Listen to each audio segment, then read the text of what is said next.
একদিন ফিরে আসবে হারানো ঘুম, শান্তি, আরাম, কিন্তু আর কখনো ফিরে আসবে না সন্তানের শৈশব। আর থাকবে না সকালে তার ময়লা কাঁথা কাপড় ধোয়ার ব্যস্ততা, শখ করে খেলনা কেনা, দাঁতহীন হাসিতে কামড় দেয়া, চুল টানা, আলাদা খাবারের ঝামেলা, ছড়িয়ে ছিটিয়ে থাকা খেলনা গোছানোর কাজ। আর হবে না নতুন খেলনার আবদার, হাতে করে তাকে গোসল করানো, খালি বুক জড়িয়ে ঘুমানো, কারণ সন্তান বড় হয়ে যাবে। যে যন্ত্রণা ও রক্তঘামের বিনিময়ে তাকে জন্ম দিয়েছিলাম, সেই দিনের ব্যথা কেবল স্মৃতি হয়ে থাকবে। সেলাই হওয়া শরীর আর সেই প্রথম আলিঙ্গন, সবটাই অতীত।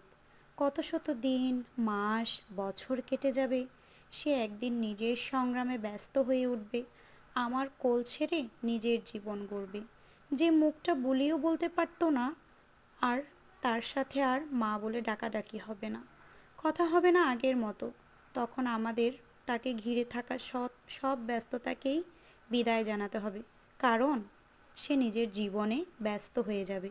শৈশবটা তার মনে থাকবে না হয়তো, কিন্তু আমাদের স্মৃতিতে সে থাকবে চিরকাল।